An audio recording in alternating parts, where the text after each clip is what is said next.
She thought her life was perfect until her car broke down and a stranger changed everything. Behind the walls of a perfect family home, cracks were already forming, and one encounter would expose them all. The sound of laughter was rare in Emma's house. Her children, Lily and Ben, were usually quiet, spending more time on their tablets than playing outside. Their father, Richard, a man who lived in pressed suits and endless phone calls, was almost never home, and when he was, the house grew even quieter. His presence filled the air not with warmth, but with pressure. Emma used to believe that love could survive distance, but after years of dinners eaten alone, bedtime stories read without Richard, and birthdays celebrated with an empty chair at the table, that belief was fading. From the outside, she had everything: 2 beautiful children, a large house in a safe neighborhood, and a husband who made more money than she ever dreamed of. But inside, she felt like a guest in her own life. And then, one ordinary afternoon, everything began to change. It was a Tuesday. Emma had just picked up Lily and Ben from school. The children were tired and cranky, and Emma herself was running on little sleep. She turned the key in her car's ignition, and instead of the comforting hum of the engine, there was nothing but a sickly cough, then silence. She tried again. Nothing. "Mommy, what's wrong with the car?" Ben asked from the back seat. Emma pressed her lips together, trying to hide her frustration. "It's just being stubborn, sweetheart. We'll figure it out." She stepped outside, the spring air sharp against her cheeks. Cars passed by, but no one stopped. She popped the hood, staring at the mess of wires and metal that made no sense to her. For a moment, she wanted to cry. That's when she heard a voice, deep, calm, reassuring. "Need a hand?" She turned and saw him. Dusty work boots, a reflective vest, sun-browned skin, and kind eyes. He held a toolbox in one hand and wiped sweat from his forehead with the other. I think so," Emma admitted, brushing a strand of hair behind her ear. "It just won't start." The man stepped closer, peering under the hood with practiced ease. "Name's Daniel," he said. "Looks like your battery's dead. Lucky for you, I've got cables." Within minutes, he had his truck parked beside her car, the hood open, cables connected. He worked quickly, but with a patience Emma hadn't felt from anyone in years. "Try it now," he said, nodding toward the driver's seat. Emma turned the key, and the engine roared back to life. Relief washed over her. "Oh, thank you," she breathed. From the back seat, Lily's voice piped up. "Mommy, is he a superhero?" Daniel chuckled. "Not quite, but close." For the first time that day, Emma laughed. She thanked him again, fumbling over her words. There was something disarming about his presence. Gentle, grounded, safe. Daniel waved it off. "Don't worry about it. I've got kids too, single dad. I know how stressful it gets when things don't go your way." Emma blinked. "Single dad?" "Yeah," he said, with a small smile. "My daughter's about your little girl's age. Keeps me on my toes." Lily and Ben, who usually shied away from strangers, leaned forward curiously. "What's her name?" Lily asked. "Her name's Sophie," Daniel replied warmly. "She loves drawing. She'd probably draw a picture of me as a superhero if she saw me with jumper cables." The kids giggled, and Emma couldn't help but notice how natural Daniel was with them, how quickly he brought out their laughter. Before she could say more, his phone buzzed. He glanced at the screen and sighed. "That's work calling. But hey, if your car gives you more trouble, I'm usually on this site during the week." He pointed to the half-built structure rising behind him. Emma nodded, her heart beating strangely fast. "Thank you again, Daniel." "Anytime," he said, then jogged back to his truck. That evening, when Richard finally came home, He didn't ask how her day was. He dropped his briefcase on the counter, loosened his tie, and immediately began answering emails. Emma served dinner. The children told him about the superhero construction worker who had saved them. Richard's jaw tightened. "A construction worker," he said sharply. "And your mother just let some stranger come up to the car." "He wasn't a stranger," Lily protested. "He was nice." Richard set down his fork with a metallic clink. "Emma, you have to be more careful. You don't know people's intentions." Emma swallowed her words. She could already see the storm gathering in his eyes. The rest of dinner was silent. That night, after putting the children to bed, Emma stood by the window, staring out at the quiet street. Richard was in his office, phone pressed to his ear, voice clipped and impatient. He hadn't kissed the children goodnight. He hadn't even looked at her. Her thoughts drifted back to the construction site, the way Daniel had spoken to the kids, the way he had looked at her like she mattered, like helping her was the most natural thing in the world. She shook her head. It was just a car battery, just a kind man passing by. Nothing more. And yet, as she closed the curtains and lay down in the cold half of the bed, she couldn't stop thinking about his words. "I've got kids too. I know how stressful it gets." For the first time in years, Emma wondered if she had settled for a life that was slowly draining the light out of her. In the shadows of her perfect-looking home, Emma had no idea that this small encounter was about to unravel everything she thought she knew about love, loyalty, and family. Because sometimes it only takes a dead car battery and the kindness of a stranger for the cracks in a marriage to finally show. Days passed, but the memory of that afternoon lingered in Emma's mind like the warmth of sunlight after rain. She told herself it was silly, that it had only been a moment of kindness, nothing more. Still, whenever she passed the construction site on her way to pick up the kids, her eyes drifted toward it, half hoping to see Daniel. It wasn't long before she did. One Friday afternoon, Emma's kitchen faucet began to leak, a steady drip, drip, drip echoing through the quiet house. Richard had promised months ago to call someone to fix it, but like so many promises, it was left forgotten.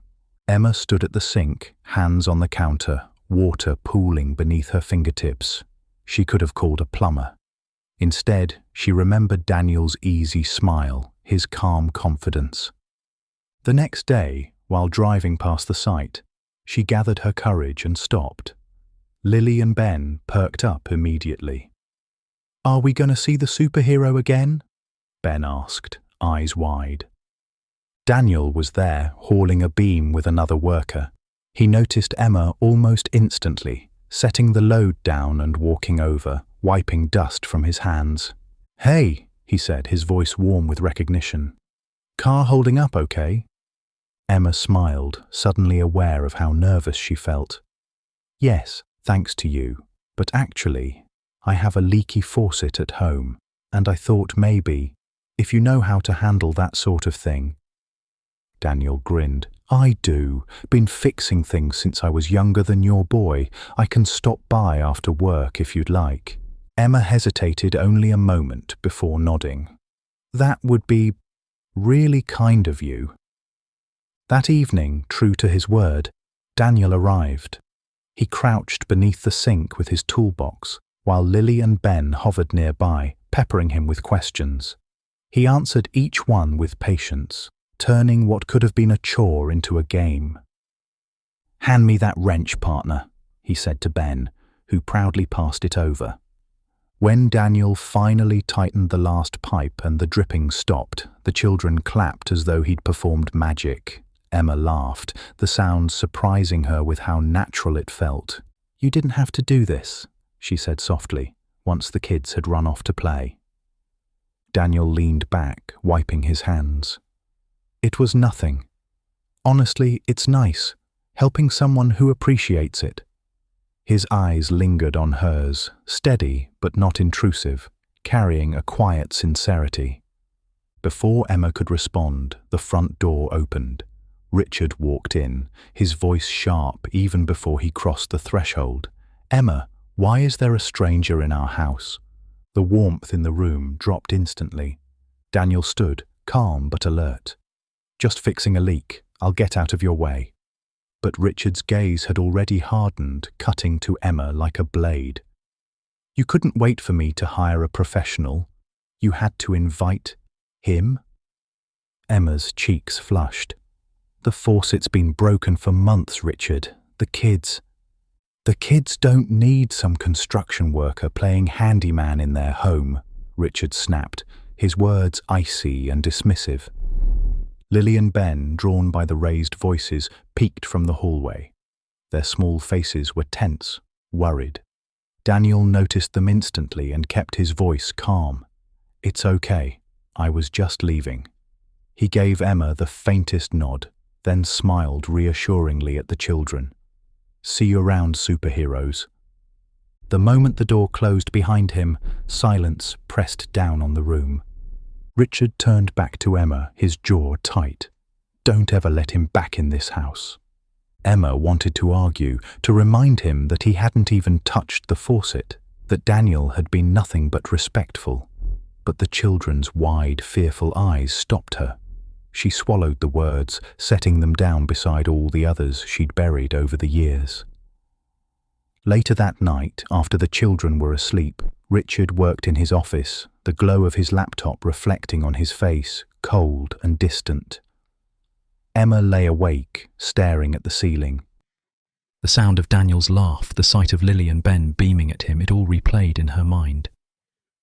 She realized something she hadn't dared admit before. The children felt more seen by a man who had been in their lives for one evening than they had by their own father in years, and that truth terrified her more than Richard's anger ever could. The weekend came heavy with silence.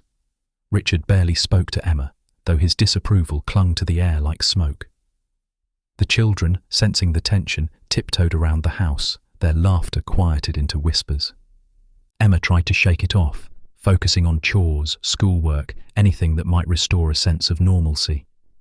But every so often she caught herself glancing out the window, wondering if Daniel was still working at the site, wondering if he thought of her at all. She didn't expect to see him again so soon. On Tuesday afternoon, as she carried groceries inside, a voice called from the driveway. "Need a hand?" Daniel stood by his truck, sleeves rolled up, toolbox in the back. Emma blinked in surprise. "What are you doing here?" "Was driving past, thought I'd check if that faucet was still behaving," he said lightly, but the look in his eyes told her it wasn't just about plumbing. Emma hesitated, then smiled. "It's holding, but thank you." Lily and Ben came tumbling out the door the moment they saw him, their faces lighting up. "Daniel!" Ben shouted, running to him. "Can you play catch with us?" Daniel laughed, ruffling the boy's hair. "Sure thing, but only if your mom says it's okay." Emma opened her mouth to object. Richard's warning echoed in her head. But the children's excitement drowned out her hesitation. She nodded softly. Just for a little while. In the yard, Daniel threw a ball with Ben while Lily cheered from the sidelines. Emma watched from the porch, arms folded, a strange warmth tugging at her chest. For once, the house felt alive again. She didn't notice the black car pulling slowly into the street. Richard sat behind the wheel, his tie loosened, his eyes narrowing as he saw his children laughing with another man. He didn't park. He didn't announce himself. He simply watched, his knuckles whitening against the steering wheel. Inside the house later that night, Richard's temper finally erupted. "Do you think I'm blind, Emma?" His voice boomed, startling the children who were hiding on the stairs. "You let him into our home and now he's playing in our yard, with our kids." Emma's heart pounded. "Richard, it's not what you think. He was helping." "Helping?" Richard barked out a bitter laugh. "That man wants something. Don't you dare pretend otherwise." Emma's voice shook, but she refused to back down. "He's kind to them. He listens. Do you even hear yourself? When was the last time you played with your children?" Richard slammed his hand against the table, the sound making Lily gasp from the stairs. "Don't you turn this on me. I work every day to give you this life, and you repay me by parading some construction worker in front of my family." Emma froze. The word family stung. Richard said it as though it belonged to him alone, as though she and the children were possessions he controlled. From the stairs, Ben's voice broke through, trembling. "Mommy? Daddy? Please stop yelling." Richard turned sharply, his anger momentarily faltering as he saw their children's tear-streaked faces. But instead of softening, his jaw clenched harder. Daniel, who had only just reached the porch to return a forgotten ball, heard the voices through the door. He stepped in without hesitation. "Is everything okay?" he asked carefully, though his eyes immediately flicked to the frightened children. Richard's fury shifted. "Get out of my house," he snarled. Daniel didn't move. His voice was calm, steady. "Not until you lower your voice. You're scaring them." For a moment, the room felt like it might shatter. Richard's fists curled, rage boiling in his eyes, but Daniel's steady presence, his quiet strength, seemed to hold the storm at bay. Finally, Richard grabbed his coat, slamming the door behind him as he stormed into the night. His words hung in the air like a threat. "This isn't over, not by a long shot." The silence that followed was thick with fear and confusion. Emma pulled her children into her arms, their small bodies trembling against her. And standing there in the doorway, Daniel knew. This family's cracks had become too deep to ignore. The next morning, the house felt different, heavy. The children moved quietly, clinging to Emma more than usual. Lily refused to eat her cereal, and Ben kept asking when Daddy would come back. Emma didn't know how to answer. Richard hadn't come home that night. His office door stayed closed, his car missing from the driveway. Normally, Emma might have worried, but this time, a cold certainty pressed against her chest. He wasn't at work, he wasn't on a business call, he was somewhere else. By afternoon, curiosity turned into dread. When Richard finally returned, his tie loosened and his shirt smelling faintly of perfume that wasn't hers, Emma's heart sank. She didn't speak at first. She just watched him drop his briefcase, pour himself a drink, and scroll through his phone with the casual air of a man who owed no explanation. Finally, her voice cut through the silence. "Where were you last night?" Richard didn't look up. "Working." Emma's hands tightened on the back of a chair. "Working where?" "Because the office called this morning. They said you weren't there." The glass froze halfway to his lips. For a flicker of a moment, his mask slipped. Then he set the drink down hard. "So now you're checking up on me?" Emma's pulse quickened. "No, Richard. I'm trying to understand why my husband disappears for nights at a time. Why you come home smelling like..." Her throat tightened, like someone else. His eyes flashed with anger, but underneath, something else stirred. Guilt. Before he could respond, Lily's small voice floated from the hallway. "Mommy, why are you crying?" Emma wiped her eyes quickly, forcing a smile she didn't feel. "It's okay, sweetheart. Go play with Ben." But Lily didn't move. She looked at Richard with a confusion that cut deeper than words. "Daddy, why don't you stay with us anymore?" Richard opened his mouth, then shut it. For once, he had no answer. That night, while he locked himself in his office, Emma sat on her bed with her phone trembling in her hands. She didn't want to confide in anyone, not her mother, not her friends. But Daniel's number was scrawled on a scrap of paper from the day he fixed the faucet. She hadn't meant to keep it. And yet she had. Her finger hovered over the screen before she finally sent a simple message. "Thank you for being kind. The kids still talk about you." Minutes later, a reply came. "Anytime. You don't deserve to carry all this alone." The words made her chest ache. She set the phone aside, burying her face in her hands. For years, she had convinced herself that silence was easier than confrontation, that enduring Richard's distance was better than breaking the family apart. But now the truth was undeniable. The marriage she clung to wasn't real anymore. It hadn't been for a long time. Down the hall, she heard her children's soft laughter as they played together. And in that sound, fragile but alive, she found a new kind of strength. If Richard thought his secrets would stay buried, he was wrong, because Emma was done being blind. The night of Richard's unravelling came sooner than Emma expected. For days, the tension in the house had grown unbearable. Richard stayed out late, his excuses flimsy, his phone glued to his hand as though it held more importance than his wife or children. Emma no longer needed proof to know the truth. Her heart already carried the weight of his betrayal. But the children, they still looked at him with hope. Lily watched the door at dinner time, waiting for her father to sit with them. Ben tugged at his sleeve, asking him to play, only to be brushed aside with a muttered, "Not now."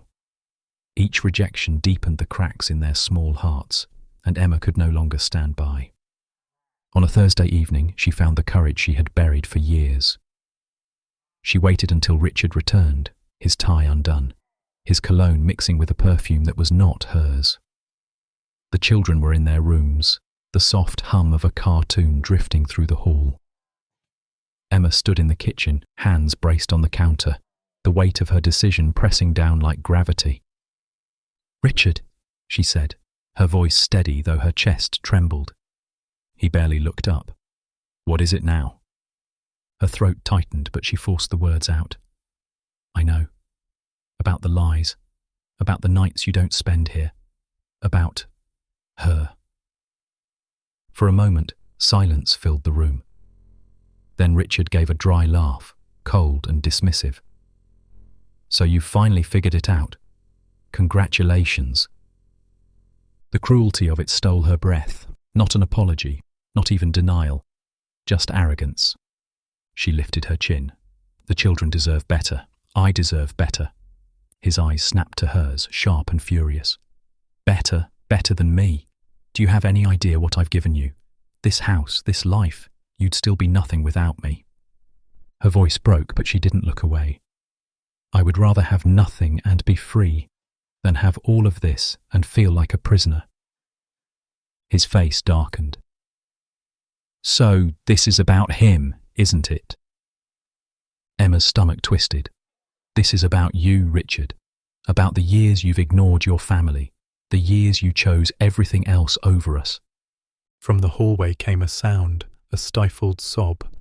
Emma turned to see Lily and Ben standing there, eyes wide, tears streaming down their cheeks. "Mommy, Daddy, please don't fight," Ben whispered, clutching his sister's hand. Emma's heart broke. She reached for them, pulling them close, but Richard's voice rose, booming through the room. "Look what you've done," he shouted, his anger lashing out like a whip. "You've poisoned them against me." Before Emma could respond, a knock sounded at the door, 3 sharp raps, urgent but controlled.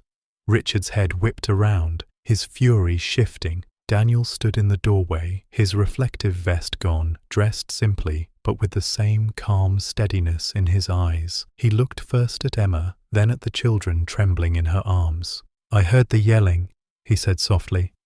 "Are you all okay?" Richard's rage erupted. "You!" He stormed toward the door, fists clenched. "You think you can just walk into my house, my life?" Daniel didn't flinch. His voice was firm but measured. "I'm here because your kids are scared. That's all that matters right now." Emma's breath caught. The contrast was blinding, Richard's fury against Daniel's quiet strength. For years she had accepted that anger, that emptiness. And here, in one moment, she saw what she had been missing. Not perfection, not wealth, but kindness, safety, love that wasn't conditional. Richard's chest heaved, his face red with rage. "Get out, all of you. If you want to ruin this family, Emma, then go ahead. Leave with him. But don't expect a dime from me." Emma's voice rose, trembling but resolute. "I don't want your money, Richard. I never did. All I wanted was a husband who loved his family, and you stopped being that a long time ago." The children clung tighter to her, their small hands gripping her arms. She looked down at them, saw the fear in their eyes, and made her choice. "We're leaving." Richard's mouth opened, ready to hurl another storm of words. But this time Emma didn't listen. She guided Lily and Ben toward the door, Daniel stepping aside to let them pass. She half expected Richard to stop her, to grab her arm, to shout something that would make her hesitate. But he didn't. He just stood there, rooted in his pride, as the life he had neglected walked away. The night air was cool against her skin as Emma stepped outside. The children pressed close to her, their tears beginning to slow. Daniel closed the door gently behind them, shielding them from the noise, from the darkness inside. "Where will you go?" he asked quietly. Emma exhaled, the weight of years lifting from her shoulders, though uncertainty loomed large.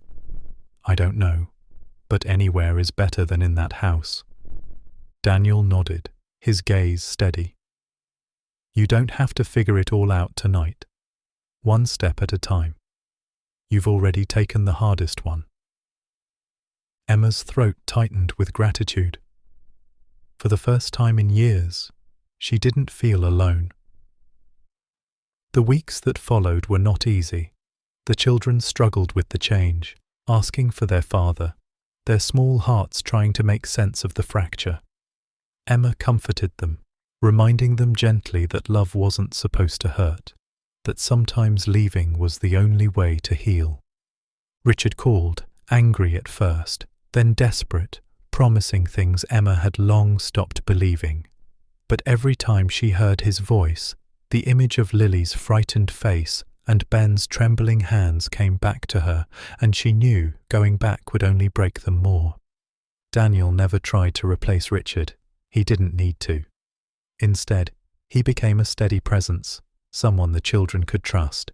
He fixed broken toys, helped with homework, listened to their stories with patience Richard had never shown. Slowly, their laughter returned, fragile but real, filling the quiet spaces Emma had thought were gone forever. One evening, as the sun dipped low and painted the sky in soft gold, Emma sat on the porch watching Lily and Ben chase fireflies. Daniel sat beside her, his hands resting loosely in his lap. "You're stronger than you think," he said gently. Emma smiled, though tears pricked her eyes. "I don't feel strong. I just feel tired." "That's what strength is," Daniel replied. "Doing the hard thing even when you're tired, especially then." She looked at him, at the man who had appeared on an ordinary day when her car wouldn't start, and realized that moment had been the spark that lit the path to freedom. For the first time in years, she allowed herself to believe in the possibility of happiness. Not the perfect, polished kind she once thought she wanted, but the kind built on kindness, laughter, and love that showed up when it was needed most. The children's laughter drifted toward her, bright and unbroken. She closed her eyes, breathing it in, letting it wash over her like sunlight. Richard still had his money, his house, his pride. But Emma had something far more precious, peace and the chance at a new beginning. And as she reached out to catch a firefly with Lily and Ben, Daniel's quiet presence beside her, she knew this was only the start of their story. Because sometimes it takes losing everything you thought you wanted to finally find what you truly need.